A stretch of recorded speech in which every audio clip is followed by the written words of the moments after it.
Sebelum lanjut ke cerita selanjutnya, yuk subscribe dan like. Absen dulu di kolom komen ya ah.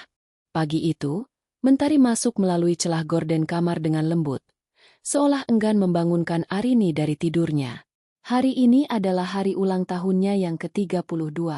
Tidak ada pesta besar, hanya rencana makan malam sederhana yang dijanjikan Raka, suaminya, beberapa hari lalu. Arini tersenyum kecil saat meraba sisi tempat tidur yang sudah kosong. Raka memang selalu bangun lebih awal. Sosok suami pekerja keras yang selama 7 tahun ini ia puja.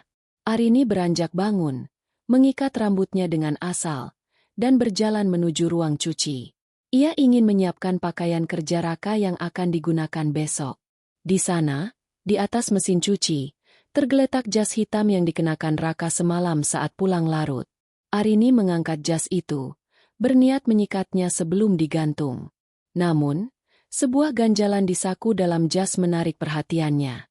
Mungkin struk belanja atau kunci, gumamnya pelan. Ia merogoh sakunya dan menarik selembar amplop coklat tebal yang terlipat rapi. Tidak ada nama pengirim di bagian depan. Hanya logo sebuah bank swasta ternama yang tercetak di sudut kiri atas. Jantung Arini berdegup sedikit lebih kencang. Setahu dia, urusan cicilan mobil dan kartu kredit mereka selalu lancar. Mengapa ada surat dari bank di saku jas Raka? Dengan tangan sedikit gemetar, ia membuka lipatan kertas di dalamnya. Barisan kalimat formal menyambut matanya, tapi satu frasa membuat dunianya seolah berhenti berputar. Pemberitahuan jatuh tempo angsuran pinjaman jaminan hak tanggungan. Arini mengerutkan kening. Pinjaman? Jaminan? Ia membaca lebih teliti hingga ke bagian detail agunan. Di sana tertera alamat rumah yang ia tempati sekarang, rumah bergaya kolonial modern dengan taman luas di pusat kota. Rumah yang bukan hasil keringat Raka, melainkan warisan mutlak dari almarhum ayahnya yang telah dipesan agar tidak pernah dijual atau dipindah tangankan. Nilai pinjaman 5 miliar rupiah. Arini menutup mulutnya dengan tangan. Napasnya tercekat. Bagaimana mungkin? Rumah itu atas namanya. Untuk menjadikannya jaminan bank, dibutuhkan tanda tangan dan persetujuan darinya sebagai pemilik sah. Arini merasa mual. Ia mengingat kembali beberapa bulan lalu saat Raka memintanya menandatangani beberapa berkas yang katanya adalah urusan asuransi pendidikan anak mereka di masa depan. Saat itu, Arini yang sedang sibuk di dapur hanya membubuhkan tanda tangan tanpa membaca detail. Karena ia percaya 100% pada laki-laki yang berjanji menjaganya di depan penghulu. "Kamu sudah bangun, sayang?" Suara berat Raka di ambang pintu mengejutkan Arini. Ia segera meremas kertas itu di balik punggungnya, tapi terlambat. Mata Raka yang tajam langsung menangkap kertas coklat yang menyembul dari tangan istrinya. Suasana yang tadinya hangat seketika berubah menjadi sedingin es. "Apa itu?" tanya Raka dengan nada yang berubah datar. Ia melangkah mendekat.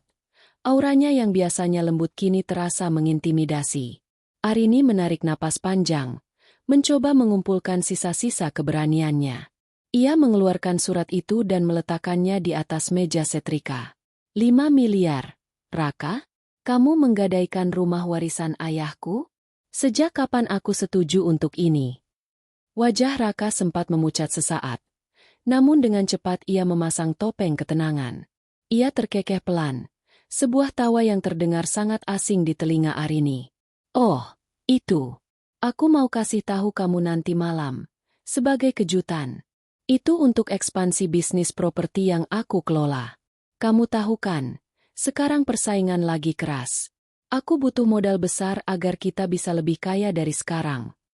"Lebih kaya?" Arini meninggikan suaranya. "Kita sudah lebih dari cukup, Raka. Ini rumah ayahku. Kamu memalsukan maksud tanda tanganku waktu itu, kan? Kamu bilang itu berkas asuransi." Raka mendekat, memegang bahu Arini dengan kuat. "Jangan dramatis, Arini. Aku suamimu. Apa yang milikmu adalah milikku juga. Aku melakukan ini untuk keluarga kita. Dalam 2 tahun, pinjaman itu akan lunas dan kita akan punya aset 10 kali lipat dari harga rumah ini." Arini menepis tangan Raka. Ada sesuatu yang tidak beres. Ia mengenal Raka. Suaminya bukan tipe orang yang nekat mengambil risiko sebesar itu hanya untuk ekspansi yang tidak jelas rimbanya. Logika Arini mulai bekerja di tengah badai emosi. Jika uang itu untuk bisnis, mengapa tidak ada laporan kantor yang masuk ke alamat rumah? Mengapa semuanya disembunyikan di saku jas? Siapa wanita itu? Raka? Tanya Arini tiba-tiba. Suaranya rendah, hampir seperti bisikan, namun tajam. Raka tersentak. Wanita apa? Kamu jangan ngaco. Ini urusan bisnis. Jangan bohong padaku, teriak Arini. 5 miliar tidak mungkin habis hanya untuk operasional kantor yang karyawannya cuma 10 orang. Aku bukan wanita bodoh yang bisa kamu bohongi terus-menerus dengan alasan, demi keluarga. Raka menatap Arini dengan tatapan dingin yang belum pernah ia tunjukkan sebelumnya. Tidak ada lagi permintaan maaf. Tidak ada lagi binar cinta. Terserah apa katamu. Yang jelas, sertifikat itu sudah di-ban. Kamu tidak bisa berbuat apa-apa. Lebih baik kamu diam, urus rumah dengan benar, dan tunggu aku sukses. Jangan hancurkan hari ulang tahunmu sendiri dengan kecurigaan sampah seperti ini. Raka menyambar jasnya, mengambil surat bank itu dengan kasar, lalu melenggang pergi meninggalkan Arini yang luruh ke lantai. Air mata Arini jatuh satu persatu, membasahi lantai keramik yang dingin. Namun, di balik tangisnya, sebuah api kemarahan mulai menyala. Ia teringat pesan ayahnya sebelum meninggal. Rumah ini adalah harga dirimu, Arini. Jangan biarkan siapapun menginjak-injaknya. Arini menghapus air matanya dengan punggung tangan. Ia berdiri, menatap bayangannya di cermin ruang cuci. Wajah yang biasanya lembut kini mengeras. Jika Raka mengira Arini akan diam dan menerima nasib sebagai istri yang tertindas, maka Raka telah melakukan kesalahan terbesar dalam hidupnya.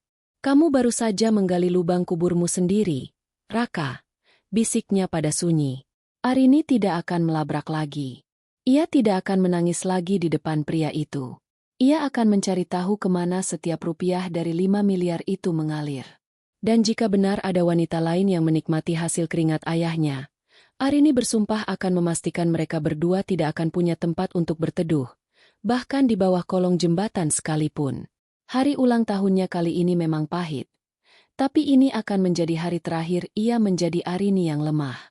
Kepergian Raka pagi itu meninggalkan keheningan yang mencekam di rumah besar mereka.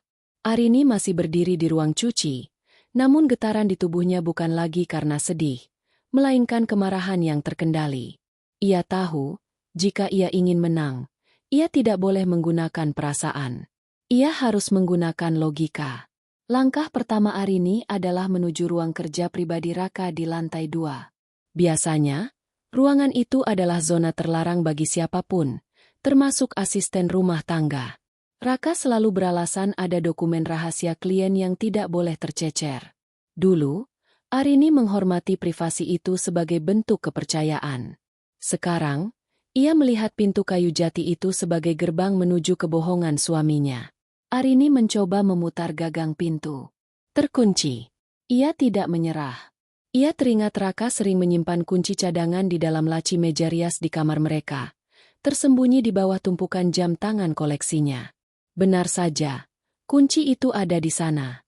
Dengan tangan yang kini stabil, Arini membuka pintu ruang kerja itu. Ruangan itu tercium aroma parfum maskulin Raka yang bercampur dengan bau kertas. Arini langsung menuju meja kerja suaminya.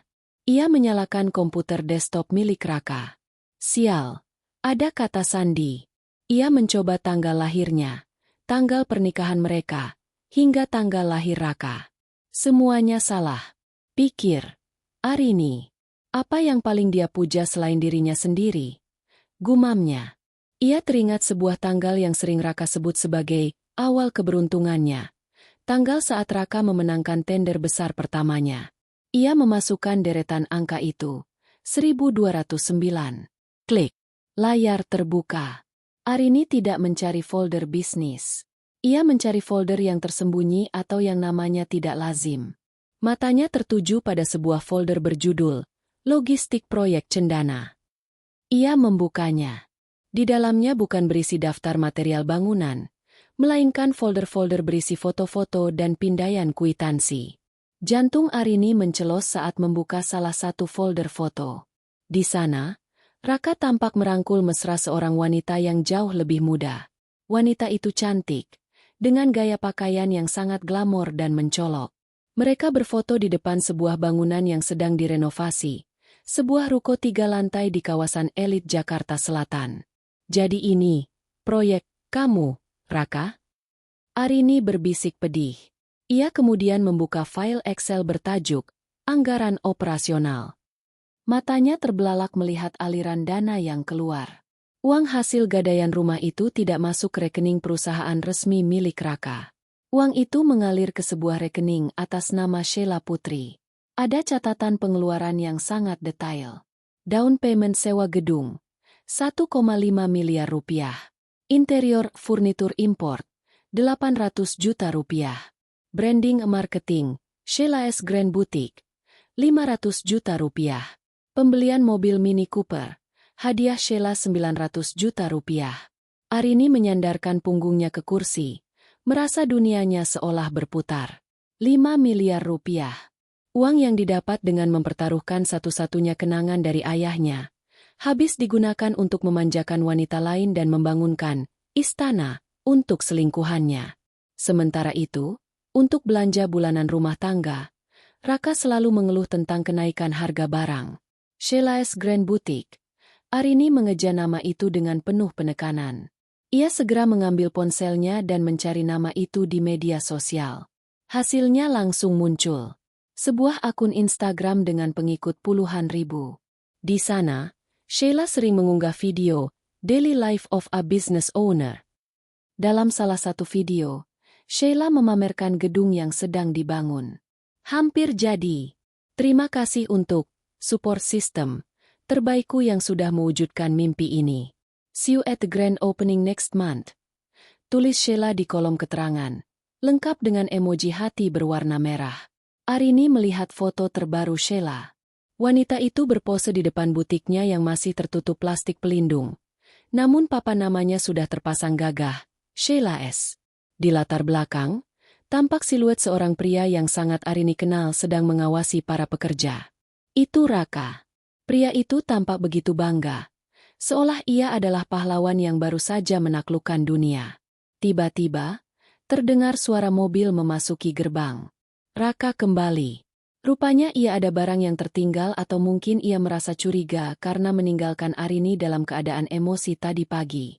Arini dengan cepat mematikan komputer, merapikan kursi, dan keluar dari ruangan itu. Ia mengunci kembali pintunya dan berlari kecil menuju dapur. Saat Raka melangkah masuk rumah, Arini sedang berdiri di depan kompor, memanaskan air, seolah tidak terjadi apa-apa. "Loh, kamu kembali?" tanya Arini dengan suara yang diusahakan senormal mungkin, meski dadanya bergemuruh. Raka menatap Arini dengan menyelidik. "Ketinggalan berkas. Kamu sudah tenang?" Arini memaksakan sebuah senyum tipis. Senyum yang penuh dengan racun yang belum sempat ia semprotkan. "Aku minta maaf soal tadi pagi. Aku cuma kaget." "Kamu benar. Mungkin aku terlalu emosional karena ini hari ulang tahunku.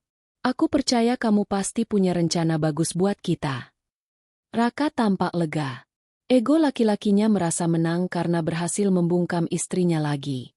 Ia mendekat dan mengecup kening Arini. "Nah, begitu dong. Itu baru istriku yang hebat. Aku janji, setelah proyek ini selesai, kita akan liburan ke Paris. Aku akan ganti semua kesedihanmu hari ini." "Paris?" Arini membatin. "Mungkin maksudmu, kamu akan pergi ke penjara." "Oh ya, Raka." Panggil Arini saat Raka hendak berbalik menuju ruang kerjanya. "Gedung baru yang kamu kerjakan itu. Kapan pembukaannya? Aku ingin datang membawakan bunga sebagai bentuk dukungan." Raka tampak sedikit gugup, namun ia cepat menguasai diri. "Ah, masih lama. Masih banyak kendala teknis. Nanti kalau sudah siap, aku pasti kasih tahu kamu. Sekarang, mending kamu fokus saja sama urusan rumah, ya?" Raka masuk ke ruang kerjanya, Tidak menyadari bahwa Arini baru saja mencatat lokasi tepat butik itu dari metadata foto yang ia lihat di komputer tadi. Setelah Raka pergi lagi untuk kedua kalinya, Arini tidak menangis. Ia mengambil kunci mobilnya. Tujuannya bukan butik Sheila, melainkan sebuah firma hukum di pinggir kota milik Bram, sahabat lama ayahnya yang merupakan pengacara spesialis properti dan pidana. Sudah saatnya aku memakai caraku sendiri, bisik Arini pada kemudi mobilnya. Ia tahu, untuk menghancurkan Raka dan selingkuhannya, ia tidak bisa hanya mengandalkan amarah. Ia harus memastikan bahwa saat ia menjatuhkan hukuman nanti, tidak akan ada satu celah pun bagi Raka untuk melarikan diri. Jika Raka ingin bermain peran sebagai pengusaha sukses, maka Arini akan menjadi sutradara yang mengakhiri sandiwara itu dengan cara yang paling memalukan. Arini menginjak gas, meninggalkan rumah yang kini terasa seperti penjara, menuju awal dari rencana pembalasannya. Kantor pengacara Bramantio terletak di sebuah bangunan tua yang kokoh, seolah mencerminkan karakter pemiliknya yang tak tergoyahkan. Arini duduk di sofa kulit yang dingin, menatap cangkir teh yang kepulannya mulai menghilang. Saat Bram masuk dengan kacamata yang bertengger di ujung hidung, Arini merasa sedikit lega. Inilah satu-satunya orang yang bisa ia percayai selain mendiang ayahnya. Arini, ada apa? Suaramu di telepon tadi terdengar sangat mendesak, ujar Bram sambil duduk di kursi kebesarannya. Tanpa banyak bicara, Arini mengeluarkan salinan surat bank yang sempat ia foto secara diam-diam tadi pagi. Ia juga menunjukkan foto-foto bukti transfer dan dokumen yang ia temukan di komputer Raka. Bram membacanya dengan saksama. Ruangan itu menjadi sunyi, hanya terdengar suara detak jam dinding yang seolah menghitung mundur kehancuran rumah tangga Arini. Dia menggadaikan rumah warisan ayahmu tanpa persetujuanmu? Bram bertanya. Matanya memicing tajam di balik lensa kaca. Dia membohongiku, Paman. Dia bilang itu berkas asuransi pendidikan anak. Aku menandatanganinya tanpa membaca detailnya karena aku istrinya. Aku tidak pernah menyangka dia akan sekejam ini. Suara Arini sedikit bergetar, namun ia segera mengontrolnya. Bram menghela napas panjang.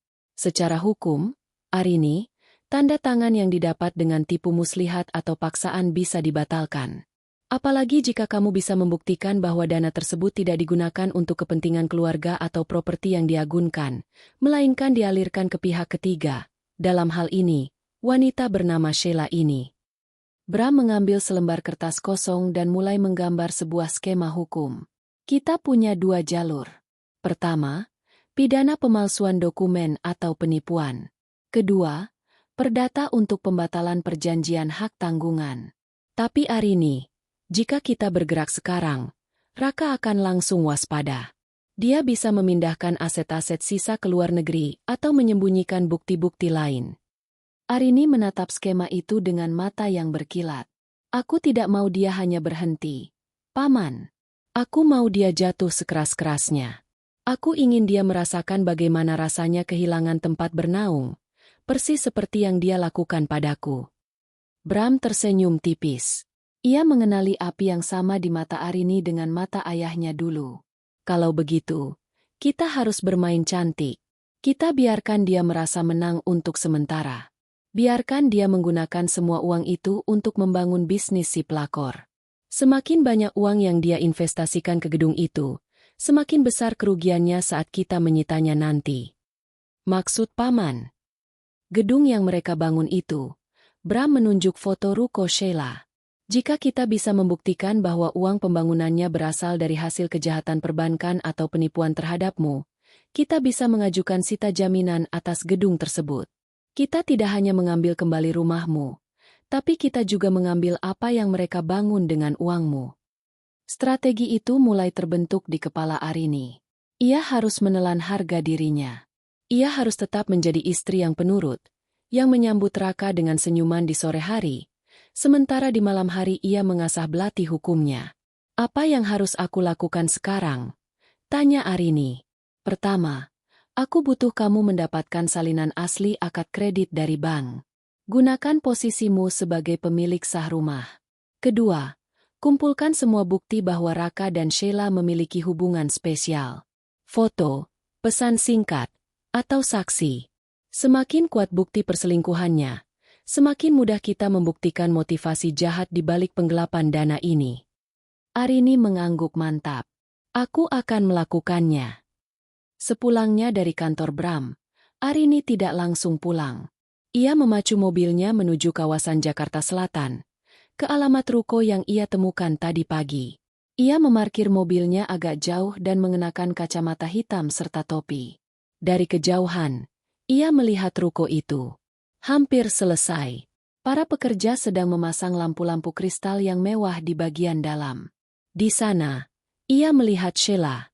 Wanita itu sedang tertawa sambil menunjuk-nunjuk posisi pajangan manekin. Tak lama kemudian, sebuah mobil akrab berhenti di depannya. Raka turun dari mobil, membawa sebungkus makanan mewah. Ia memeluk pinggang Sheila dari belakang dan mengecup pipinya di depan umum, tanpa rasa malu sedikit pun. Pemandangan itu bagaikan sembilu yang menyayat hati Arini. Namun, ia tidak turun untuk melabrak. Ia mengambil ponselnya, menyalakan fungsi video, dan merekam kemesraan mereka dari balik kaca mobil yang gelap. Ia merekam setiap detiknya sebagai bukti tambahan. Tertawalah, Raka. Tertawalah sepuasmu, Sheila. Bisik Arini dingin. Setiap sen yang kalian habiskan untuk lampu-lampu itu, untuk lantai marmer itu, adalah paku untuk peti mati karir dan reputasi kalian. Malam harinya, Arini sampai di rumah lebih dulu sebelum Raka. Ia memasak makanan kesukaan Raka, rendang daging yang aromanya memenuhi ruangan. Saat Raka pulang, ia disambut dengan kehangatan yang palsu. Wah, wangi sekali. Ada acara apa? Tanya Raka, tampak sedikit terkejut melihat istrinya sudah berdandan rapi dan tersenyum menyambutnya. Hanya ingin merayakan ulang tahunku yang tertunda pagi tadi. Aku pikir, tidak ada gunanya kita bertengkar. Kamu benar, kamu kepala keluarga, kamu pasti tahu yang terbaik. Ujar Arini sambil mengambilkan nasi untuk suaminya. Raka tertawa puas. Ia merasa telah berhasil menaklukkan pemberontakan istrinya dengan mudah. Nah, begitu dong. Kamu memang istri yang berbakti. Arini, jangan khawatir. Rumah itu hanya sementara di bank. Nanti kalau butik, maksudku proyek itu sukses, aku akan tebus sertifikatnya. Tentu, sayang. Aku percaya, jawab Arini.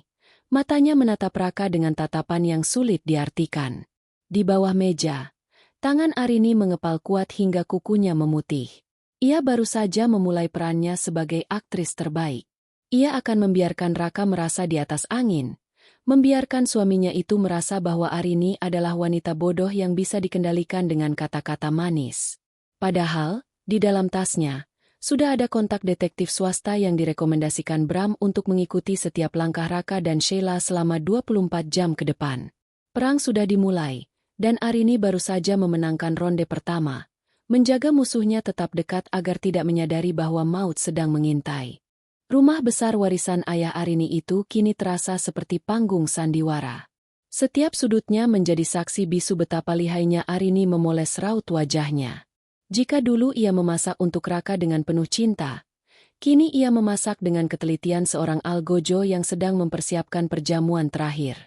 Pagi itu, Raka tampak sangat bersemangat. Ia mengenakan kemeja sutra baru, pemberian Sheila yang Arini temukan label harganya di tempat sampah kemarin.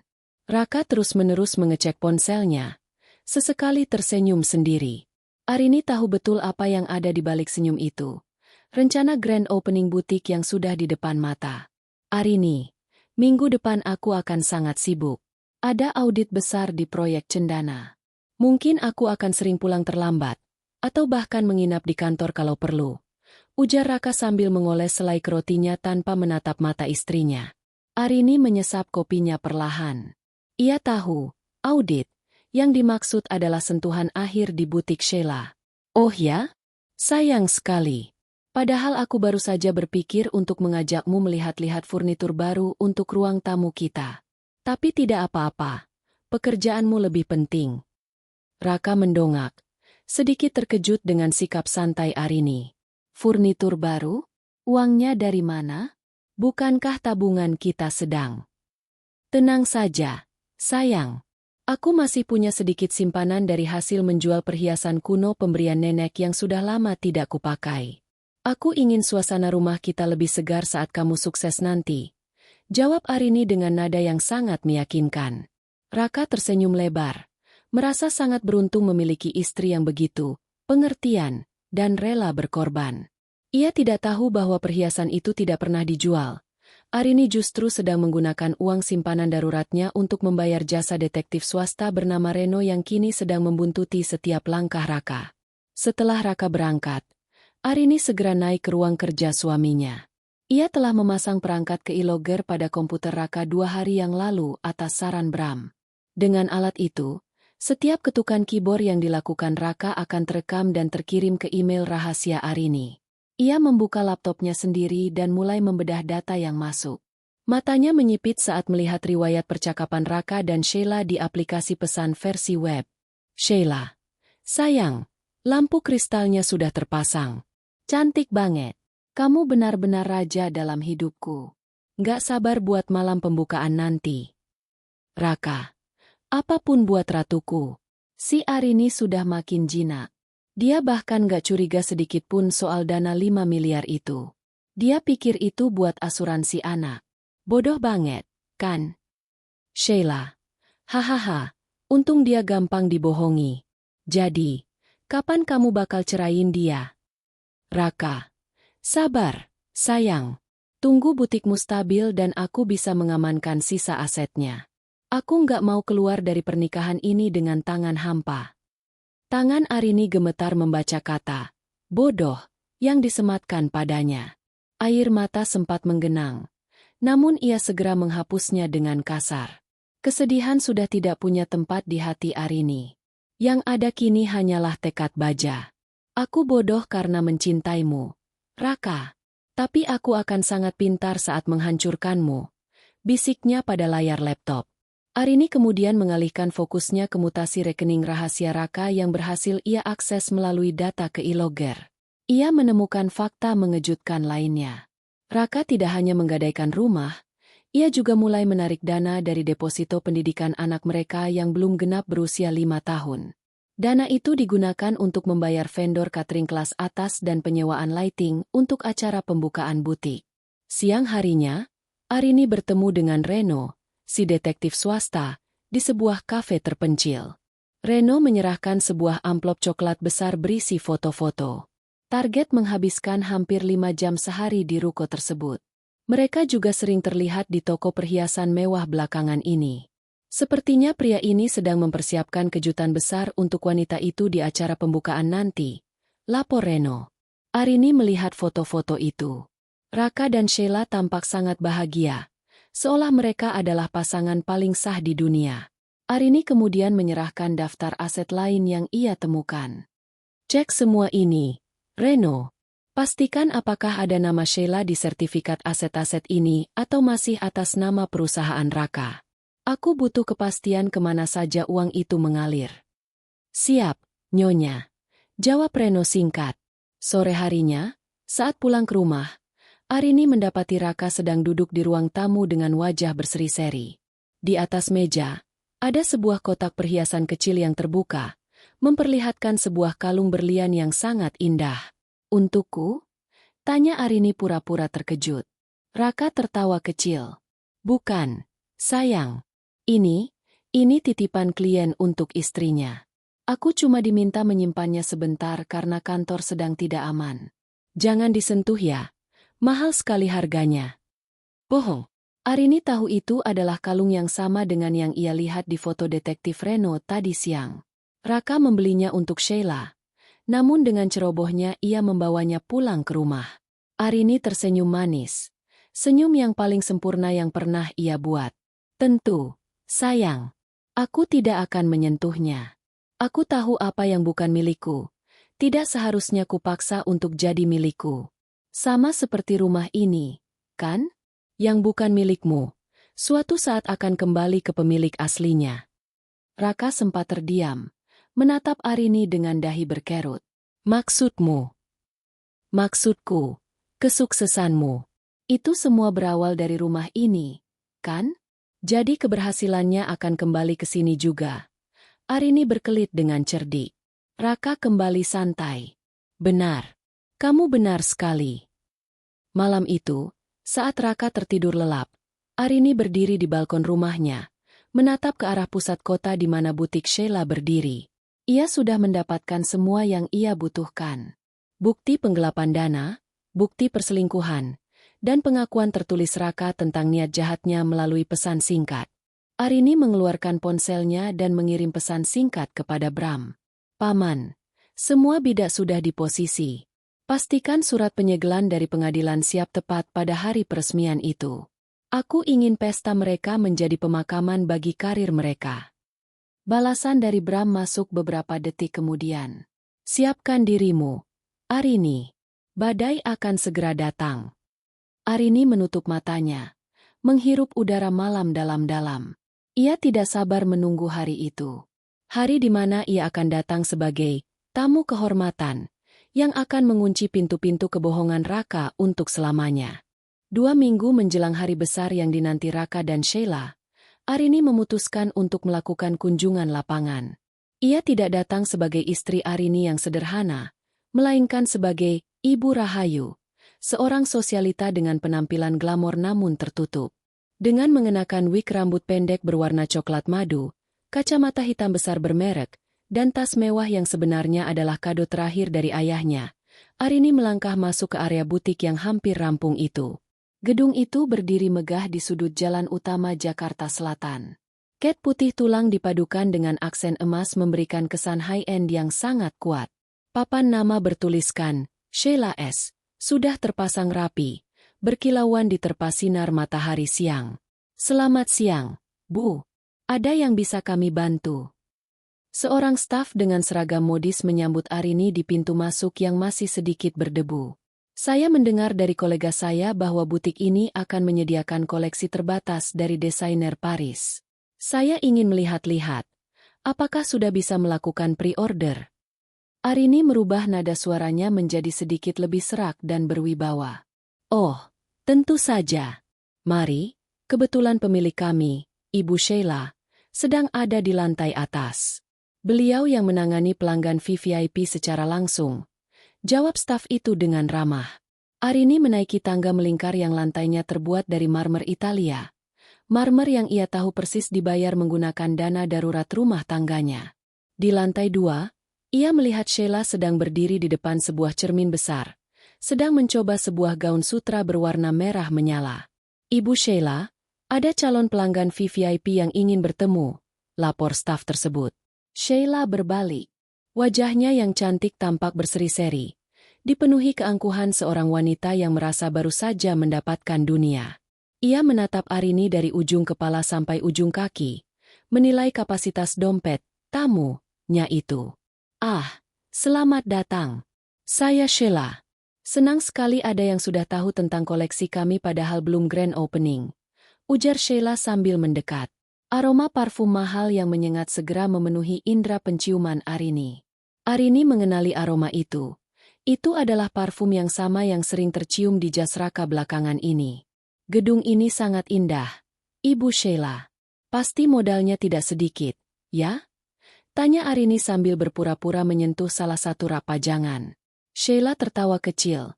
Suara tawa yang membuat telinga Arini panas. Yah, begitulah. Keberuntungan memang sedang berpihak pada saya. Suami saya, maksud saya, calon suami saya, sangat mendukung mimpi saya. Dia bilang, wanita seperti saya pantas berada di tempat seperti ini, bukan di dapur yang membosankan. Arini tersenyum di balik kacamata hitamnya. Calon suami? Raka rupanya sudah menjanjikan pernikahan pada wanita ini. Begitu ya? Beruntung sekali. Jarang ada pria yang mau memberikan segalanya. Bahkan mungkin sampai menggadaikan aset berharganya demi kekasih. Raut wajah Sheila sedikit berubah. Ada kilat kecurigaan sesaat. Namun keangkuhannya segera menutupi itu. Yah, pria kalau sudah cinta memang begitu, bukan? Dia tahu saya adalah investasi terbaiknya. Tentu, sahut Arini dingin. Tapi hati-hati, Ibu Sheila. Bangunan yang dibangun di atas tanah yang tidak stabil bisa runtuh kapan saja. Sama seperti bisnis, jika pondasinya tidak jujur, biasanya tidak bertahan lama. Sheila mengerutkan kening. Maaf, maksud ibu apa ya? Sebelum Arini menjawab, suara pintu di lantai bawah terbuka dan terdengar suara langkah sepatu yang sangat familiar. Itu Raka. Arini bisa mengenali suara langkah suaminya bahkan dari jarak 100 meter. Sheila, sayang, lihat apa yang aku bawa untuk catering pembukaan nanti. Suara Raka terhenti saat ia sampai di puncak tangga dan melihat Sheila sedang berbicara dengan seorang wanita asing. Jantung Arini berdegup kencang. Ia belum siap untuk konfrontasi terbuka di sini. Dengan tenang, ia membelakangi Raka dan berpura-pura sibuk melihat deretan manekin.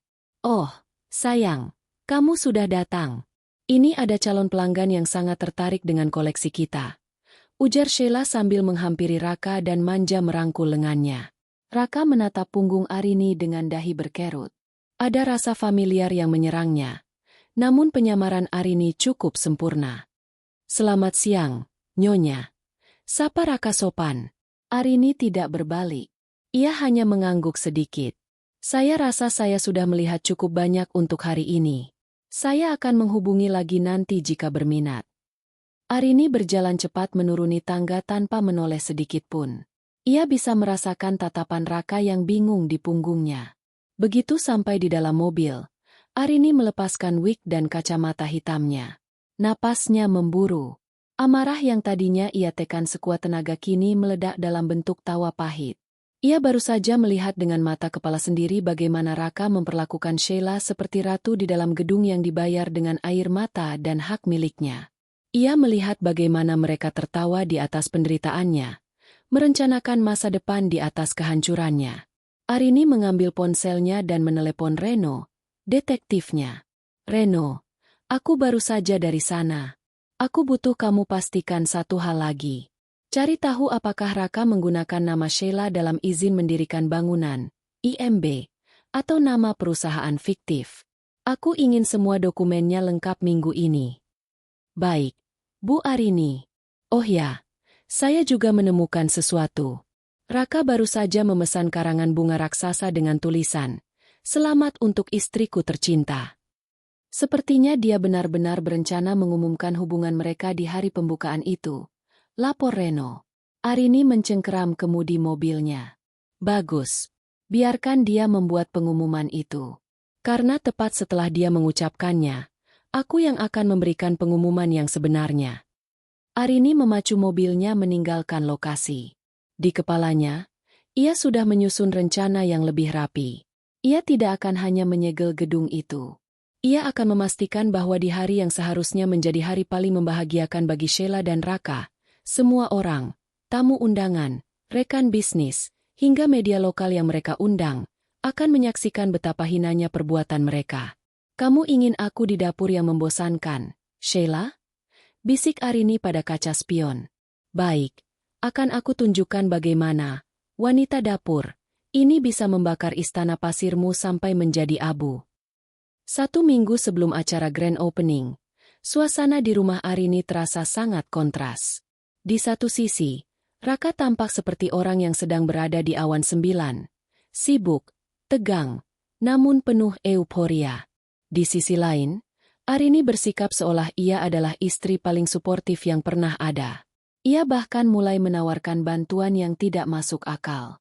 Malam itu, Raka duduk di ruang tamu dengan tumpukan tagihan vendor yang mulai membengkak.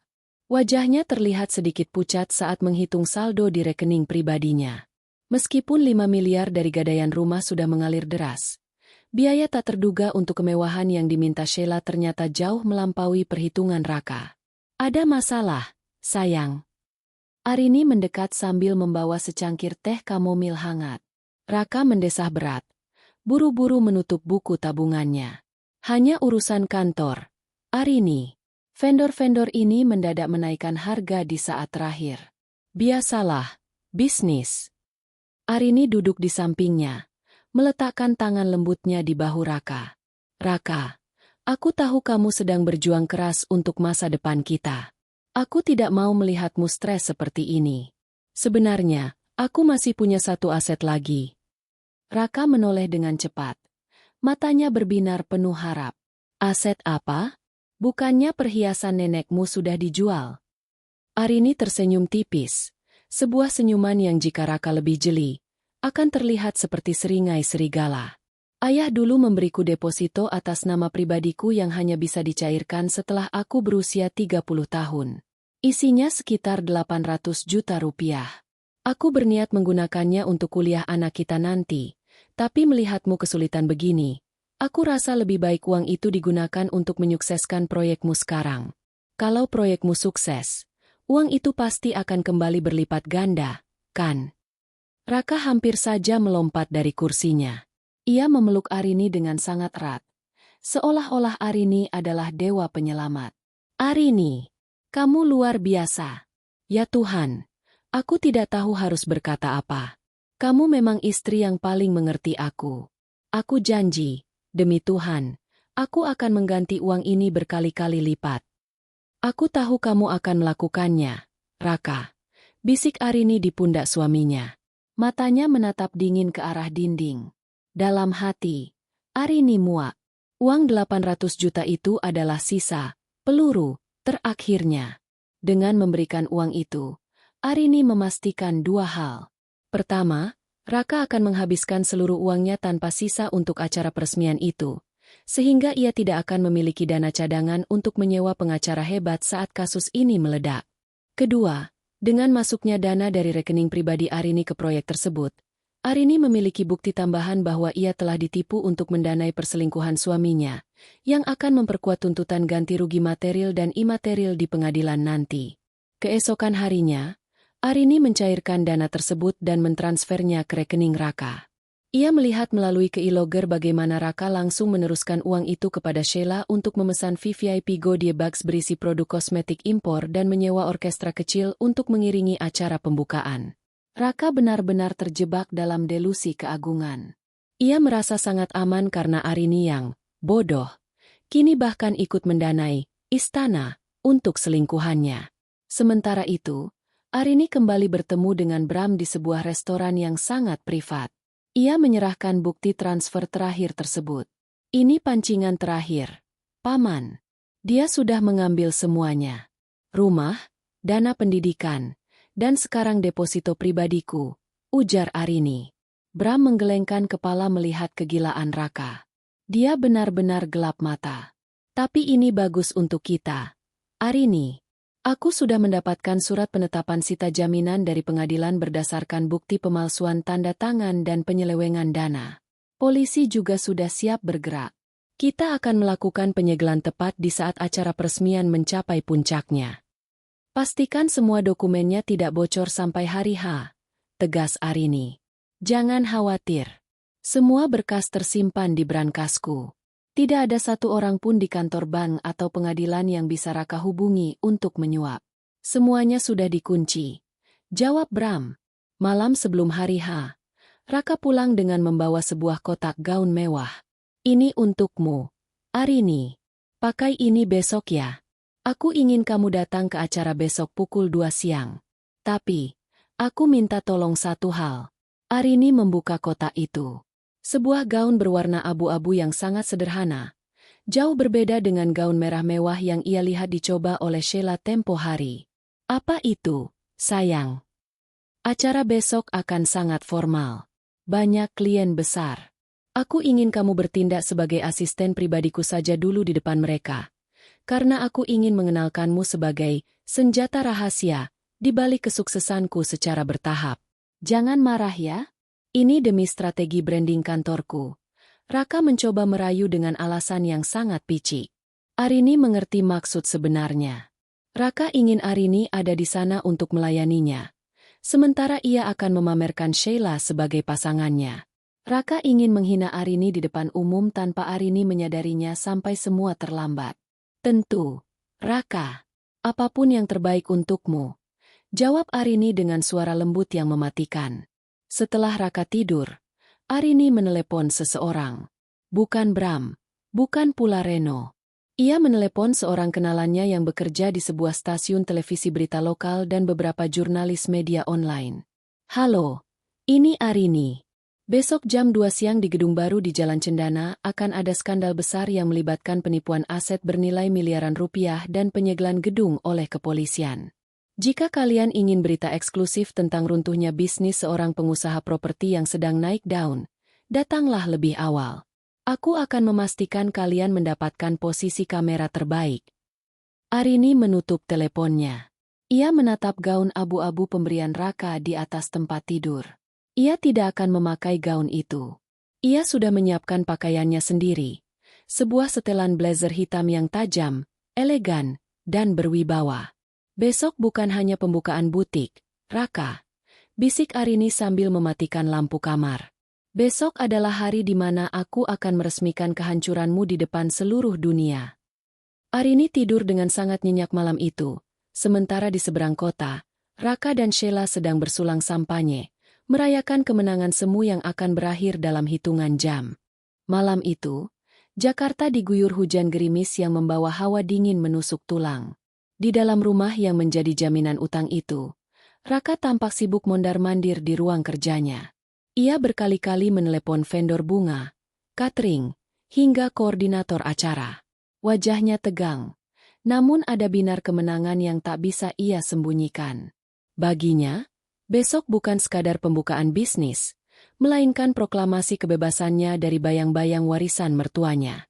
Arini, kamu sudah siapkan jas biru dongkerku yang baru? Teriak Raka dari lantai atas. Arini, yang sedang duduk tenang di meja makan sambil menyesap teh herbal, menjawab dengan nada datar namun manis. Sudah, sayang. Sudah aku setrika dan kugantung rapi di dekat pintu. Sepatu kulitmu juga sudah aku semir sampai mengkilap. Raka turun dengan langkah ringan, lalu mengecup kening Arini sekilas. Terima kasih, Arini. Aku benar-benar tidak tahu apa jadinya aku tanpamu belakangan ini. Kamu adalah pendukung nomor satuku. Arini tersenyum, namun matanya tetap dingin. Ya, aku akan selalu ada di sana untuk melihat hasil dari semua usahamu ini, Raka. Besok akan menjadi hari yang tidak akan pernah kita lupakan seumur hidup. Raka tertawa kecil, menganggap ucapan istrinya sebagai doa tulus. Benar sekali. Oh ya. Besok aku harus berangkat jam 7 pagi karena ada pengecekan terakhir suara dan panggung. Kamu datang saja jam 2 siang sesuai jadwal undangan. Pakai gaun abu-abu yang aku belikan kemarin. Ya, ingat, kamu akan aku perkenalkan sebagai bagian penting dari manajemen. Tentu, Raka. Aku tidak akan mengecewakanmu, jawab Arini. Begitu Raka kembali ke ruang kerjanya dan menutup pintu, ekspresi Arini langsung berubah. Ia mengambil ponselnya dan masuk ke aplikasi pelacak GPS yang terhubung dengan mobil Raka. Titik merah di layar menunjukkan bahwa mobil itu tadi sore sempat berhenti selama 2 jam di sebuah butik perhiasan dan 1 jam di sebuah hotel mewah. Arini tahu, Raka sedang merayakan malam terakhir, kesulitannya, bersama Sheila. Arini kemudian membuka pesan dari Reno, sang detektif. Bu Arini, saya sudah mendapatkan daftar tamu VVIP yang akan hadir besok. Ada beberapa pejabat bank yang memproses kredit rumah ibu, dan beberapa investor yang dijanjikan Raka saham di butik itu. Saya juga sudah mengoordinasikan posisi wartawan agar mereka tidak terlihat mencolok sebelum polisi datang. Arini membalas singkat. Bagus. Pastikan semua kamera siap saat polisi membentangkan garis kuning. Jangan biarkan ada satu wajah pun yang terlewat. Arini kemudian beranjak ke gudang kecil di bawah tangga, tempat ia menyimpan barang-barang peninggalan ayahnya. Ia mengambil sebuah kotak kayu tua yang berisi kumpulan sertifikat asli, foto-foto dokumentasi renovasi rumah yang dibiayai ayahnya, dan sebuah buku harian kecil. Di dalam buku itu, ayahnya menuliskan pesan terakhir. Harta bisa dicuri, tapi kehormatan harus dipertahankan sampai mati. Ayah, besok aku akan mengambil kembali rumah kita, bisik Arini. Tiba-tiba, ponselnya bergetar. Sebuah panggilan dari nomor tak dikenal. Arini mengangkatnya. Halo. Arini, ini aku, Sheila. Suara di seberang sana terdengar penuh kemenangan dan sedikit mengejek. Aku tahu kamu pasti sedang mempersiapkan diri untuk besok. Raka bilang kamu akan datang sebagai asistennya. Aku cuma mau bilang, jangan terlalu banyak berharap ya. Besok adalah hariku. Setelah acara itu selesai, Raka akan memberikan kejutan yang mungkin akan membuatmu sadar di mana tempatmu sebenarnya. Arini terdiam sejenak, membiarkan Sheila menikmati momen kesombongannya. Kejutan apa yang kamu maksud, Sheila? Oh, kamu akan tahu sendiri. Intinya, sebuah gedung megah tidak butuh dua ratu. Dan Raka sudah memilih siapa yang pantas memakai mahkotanya. Jadi, tolong jangan buat malu dirimu sendiri dengan bersikap terlalu dekat dengannya besok. Paham? Arini tersenyum tipis. Aku paham sekali, Sheila. Terima kasih sudah mengingatkanku. Aku memang sedang menyiapkan kejutan juga untukmu dan Raka. Semoga kalian menyukainya. Cih, asisten sepertimu bisa kasih kejutan apa? Sampai jumpa besok, Arini. Sheila mematikan sambungan telepon dengan kasar. Arini meletakkan ponselnya di atas meja. Alih-alih marah, ia merasa kasihan pada Sheila. Wanita itu tidak tahu bahwa gedung megah yang ia banggakan itu sebenarnya adalah bom waktu yang sumbunya sudah dinyalakan oleh Arini. Malam semakin larut. Raka akhirnya keluar dari ruang kerja dan pamit untuk tidur karena lelah. Arini menunggunya sampai benar-benar terlelap. Setelah memastikan suara dengkur Raka terdengar stabil, Arini masuk ke ruang kerja suaminya untuk terakhir kalinya. Ia mengambil sisa-sisa dokumen yang mungkin bisa dijadikan bukti tambahan. Namun, ia menemukan sesuatu yang lebih menjijikkan. Sebuah draft surat cerai yang sudah ditandatangani oleh Raka secara sepihak, tertanggal lusa, sehari setelah grand opening.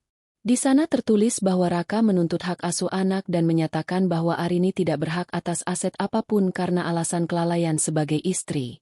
Cengkeraman tangan Arini pada kertas itu membuat dokumen tersebut berkerut. Kamu benar-benar iblis, Raka. Desisnya. Kamu ingin membuangku setelah mengambil semua yang aku punya? Kamu salah besar. Arini memasukkan draft surat cerai itu ke dalam tas kerjanya.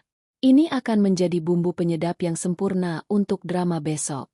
Ia berjalan menuju balkon kamar, menatap langit Jakarta yang gelap. Di kejauhan, lampu-lampu kota berkedip, termasuk lampu di gedung butik Sheila yang mungkin saat ini sedang menyala terang sebagai persiapan. Arini mengambil napas panjang. Tidak ada rasa takut, tidak ada ragu. Yang ada hanyalah ketenangan yang mematikan.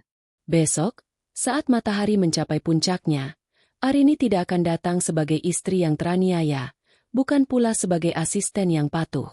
Ia akan datang sebagai pemilik sah yang akan meruntuhkan seluruh dunia palsu yang telah dibangun Raka di atas pengkhianatan. Selamat tidur, Raka. Bisik Arini ke arah pintu kamar. Nikmati mimpi indahmu malam ini, karena besok, kamu akan terbangun dalam neraka yang kamu ciptakan sendiri. Pukul 13.30 WIB. Kawasan Jakarta Selatan mulai padat. Karangan bunga raksasa berjejer di sepanjang trotoar depan gedung Sheila S. Tulisan-tulisan bernada pujian seperti, "Selamat atas grand opening butik terindah," dan "Sukses selalu untuk Raka Sheila," menghiasi setiap sudut. Di depan pintu masuk, sebuah karpet merah membentang, menyambut para tamu kelas atas, investor, dan beberapa sosialita ibu kota. Arini tiba dengan taksi daring, sengaja tidak menggunakan mobil pribadinya agar kehadirannya tidak segera disadari oleh Raka. Dari balik kacamata hitamnya, ia melihat Raka berdiri di depan pintu utama. Suaminya tampak gagah dengan jas biru dongker yang ia setrika semalam, namun di sampingnya, Sheila berdiri dengan keangkuhan yang memuakkan. Sheila mengenakan gaun merah menyala yang sangat terbuka, lehernya dihiasi kalung berlian yang Arini lihat di rumah tempo hari. Kalung yang katanya, titipan klien. Arini melangkah masuk melalui pintu samping. Ia melihat para pelayan membawa baki berisi sampanye dan canape mewah. Musik orkestra kecil yang disewa dengan uang deposito pendidikan anaknya mengalun merdu, mengisi ruangan yang berbau parfum mahal dan mawar segar. Oh, kamu sudah datang. Suara Raka terdengar di belakangnya. Raka menghampiri Arini, Namun matanya terus waspada melihat sekeliling, seolah takut ada orang penting yang melihatnya berbicara dengan asistennya. Sudah, Raka. Acaranya sangat megah. Jawab Arini datar. Ingat pesan aku, ya. Jangan banyak bicara. Kalau ada yang tanya, kamu bilang saja kamu bagian dari manajemen aset. Dan satu lagi, tolong pastikan Sheila tidak kekurangan apapun. Dia sedikit gugup karena ini hari besarnya. Perintah Raka tanpa rasa malu sedikit pun. Arini hanya mengangguk kecil. Tentu, aku akan memastikan dia mendapatkan apa yang pantas dia dapatkan hari ini. Raka kembali ke sisi Sheila. Arini berjalan memutar. Matanya memindai ruangan. Di pojok ruangan, ia melihat Reno, detektifnya, yang menyamar sebagai fotografer tamu. Reno memberinya kode anggukan kecil, tanda bahwa para wartawan dari stasiun TV dan media online sudah berada di posisi strategis, menyamar sebagai tamu atau menunggu di luar area parkir. Pukul 14. Acara inti dimulai. Raka naik ke atas panggung kecil yang didekorasi dengan bunga-bunga segar. Ia memegang mikrofon dengan percaya diri. Senyumnya mengembang lebar menatap para kolega bisnis dan pejabat bank yang hadir. Selamat siang, hadirin sekalian. Suara Raka bergema di seluruh ruangan. Terima kasih telah hadir di hari yang sangat bersejarah ini. Membangun bisnis ini bukanlah hal yang mudah. Butuh pengorbanan, dedikasi, dan tentu saja dukungan dari orang-orang tercinta. Raka menoleh ke arah Sheila yang berdiri di pinggir panggung dengan wajah bersemu merah. Banyak yang bertanya, apa rahasia di balik kesuksesan pembangunan gedung megah ini dalam waktu singkat? Jawabannya adalah visi. Saya percaya bahwa keindahan harus diberikan tempat yang layak. Dan gedung ini, Sheila S., adalah wujud dari janji saya kepada seseorang yang sangat spesial, yang telah menjadi inspirasi saya selama ini. Tepuk tangan meriah membahana. Beberapa tamu berbisik-bisik, mengagumi keromantisan pasangan pengusaha tersebut. Arini berdiri di barisan belakang, menyilangkan tangan di dada. Ia meraba ponsel di saku blazernya, menunggu pesan singkat dari Bram. DRRTTT. Ponselnya bergetar. Arini, kami sudah di gerbang depan. Tim kepolisian dan jurusita pengadilan sudah turun dari mobil. 3 menit lagi kami masuk. Arini menarik napas panjang. Inilah saatnya. Di panggung, Raka melanjutkan pidatonya. Dan sebelum kita melakukan pemotongan pita secara simbolis, saya ingin menyampaikan satu pengumuman penting. Bisnis ini hanyalah awal. Mulai hari ini, saya dan Sheila juga secara resmi akan. Kalimat Raka terputus. Pintu utama gedung yang besar itu terbuka dengan keras. Suara langkah sepatu laras yang berat menghantam lantai marmer, merusak harmoni musik orkestra. Sekelompok pria berseragam kepolisian dan beberapa pria berpakaian sipil dengan lencana pengadilan merangsek masuk melalui kerumunan tamu yang terkejut. Raka mematung di atas panggung. Mikrofon di tangannya mengeluarkan suara dengung yang menyakitkan telinga. Maaf, ada apa ini? Pak, ini acara privat. Kalian tidak bisa masuk sembarangan. Teriak Raka. Wajahnya berubah pucat pasi. Seorang pria parubaya dengan tas kerja kulit melangkah maju ke depan panggung. Itu Bram. Di sampingnya, seorang perwira polisi berpangkat komisaris menunjukkan selembar dokumen resmi dengan segel merah yang mencolok. Saudara Raka? Tanya perwira tersebut dengan suara yang menggelegar di seluruh ruangan yang kini mendadak sunyi. Iya, saya sendiri. Ada apa ini, Pak? Ini pasti salah paham. Jawab Raka gagap. Kami dari Pengadilan Negeri Jakarta Selatan, didampingi oleh kepolisian, membawa surat penetapan sita jaminan atas bangunan ini. Berdasarkan laporan atas dugaan pemalsuan dokumen hak tanggungan, penipuan, dan penggelapan aset milik Nyonya Arini, bangunan ini secara resmi berada dalam status sengketa dan harus segera dikosongkan untuk disegel. Gumam terkejut pecah di antara para tamu. Kamera-kamera wartawan yang tadinya tersembunyi kini mulai menyala. Lampu flash berkilat-kilat mengarah ke wajah Raka dan Sheila yang tampak seperti tertangkap basah melakukan kejahatan besar. Arini melangkah maju dari kegelapan barisan belakang. Ia berjalan perlahan di antara para tamu yang membuka jalan untuknya, menuju pusat ruangan, tepat di hadapan suaminya yang sedang gemetar. "Arini? Apa-apaan ini?" teriak Sheila dengan suara melengking. Wajahnya yang cantik ini tampak mengerikan karena panik. "Ini hariku. Usir mereka. Raka, usir." Arini berhenti tepat di bawah panggung, menatap Raka dengan tatapan paling tajam yang pernah ia miliki. "Hadiah ulang tahunnya sudah sampai. Raka, bagaimana? Kamu suka kejutan dariku?" Raka berdiri mematung di atas panggung. Mikrofon di tangannya bergetar hebat. Wajahnya yang semula merah karena euforia kini pucat layu, seputih kertas. Di sampingnya, Sheila tampak seperti kehilangan akal sehat. Ia menjerit-jerit histeris ke arah para petugas kepolisian. Namun suaranya tenggelam oleh hiruk-pikuk tamu yang mulai saling berbisik dan mundur menjauhi panggung. "Arini, apa yang kamu lakukan?" Raka akhirnya berhasil mengeluarkan suara, meski parau dan pecah. "Hentikan sandiwara konyol ini. Kamu mempermalukan aku di depan rekan-rekan bisnisku." Arini melangkah satu kaki ke atas anak tangga panggung. Posisinya kini hampir sejajar dengan Raka. Ia tidak berteriak. Suaranya rendah namun memiliki daya jangkau yang mampu membungkam seluruh ruangan. "Mempermalukanmu, Raka? Kamu sudah mempermalukan dirimu sendiri saat kamu memalsukan tanda tanganku untuk menggadaikan rumah warisan ayahku demi wanita ini." Arini menunjuk Sheila dengan ujung dagunya yang tegas. Mendengar kata pemalsuan, beberapa investor yang hadir di barisan depan sontak berdiri. Salah satu dari mereka, seorang pria parubaya yang merupakan pimpinan bank tempat Raka memproses kredit, tampak sangat terkejut. "Saudara Raka, apa benar yang dikatakan istri Anda?" tanya pria bank itu dengan nada mengancam. "Jika benar ada cacat hukum dalam dokumen jaminan, maka dana yang kami cairkan adalah produk kejahatan." Raka mencoba mengelak. "Tidak, Pak. Itu fitnah." Arini sedang depresi. Dia tidak tahu apa yang dia bicarakan. Namun, Bram, pengacara Arini, dengan sigap naik ke panggung dan membuka tas kerjanya.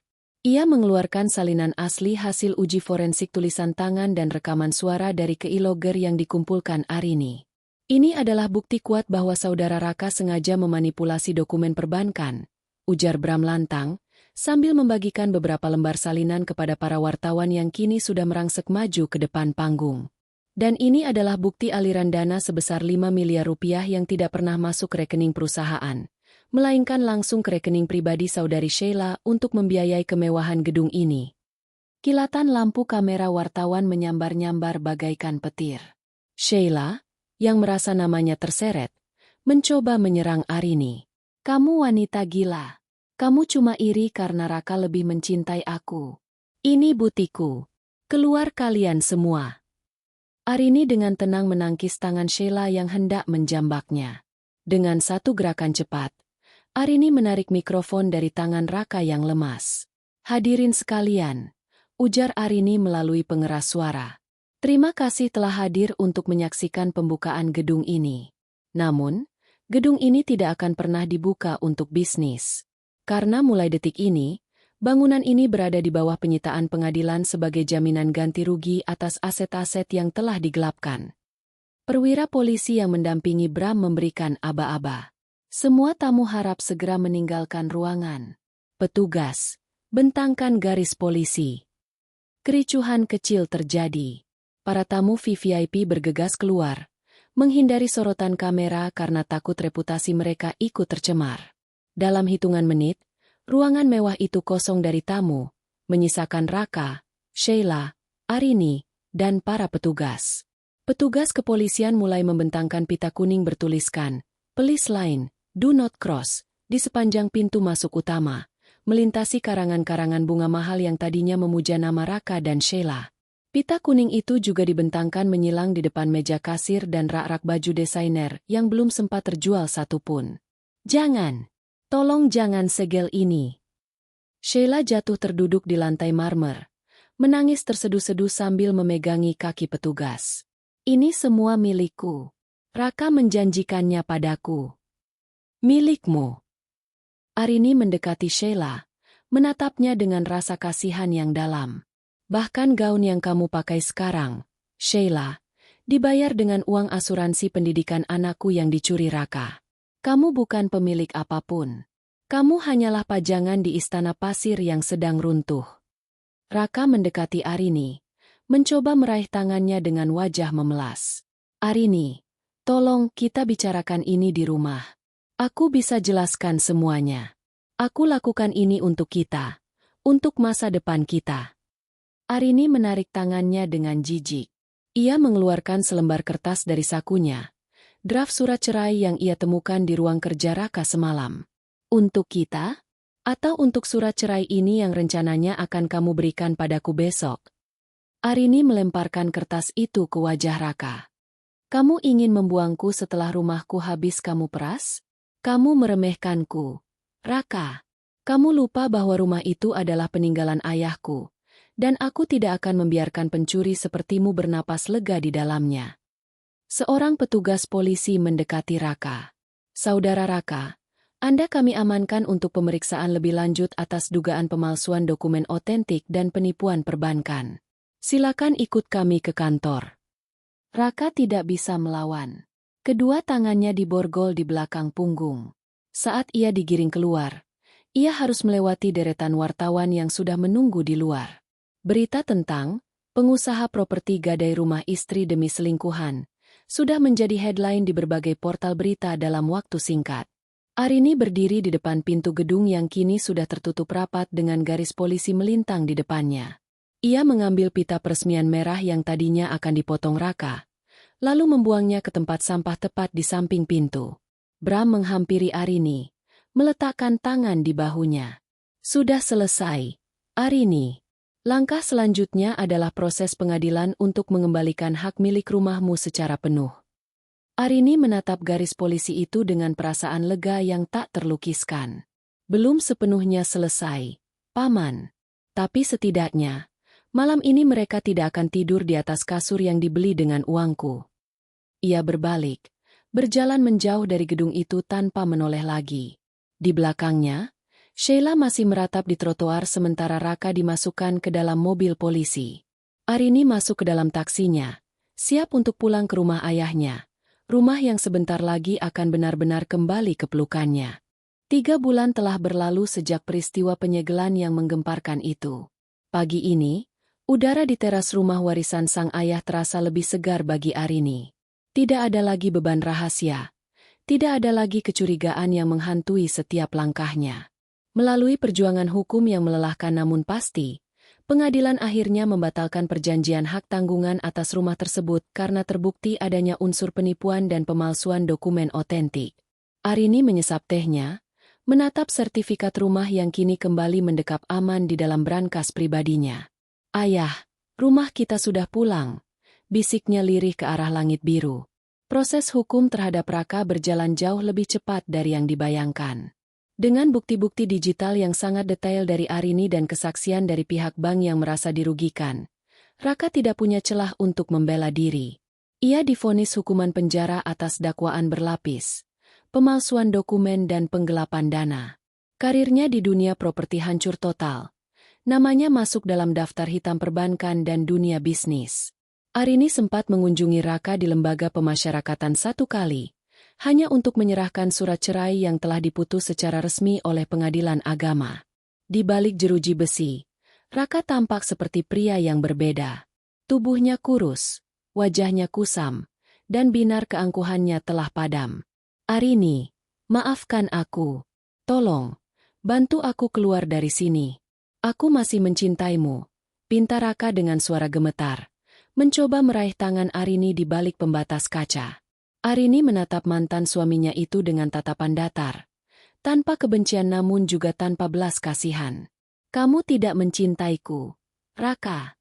Kamu hanya mencintai kenyamanan yang aku berikan.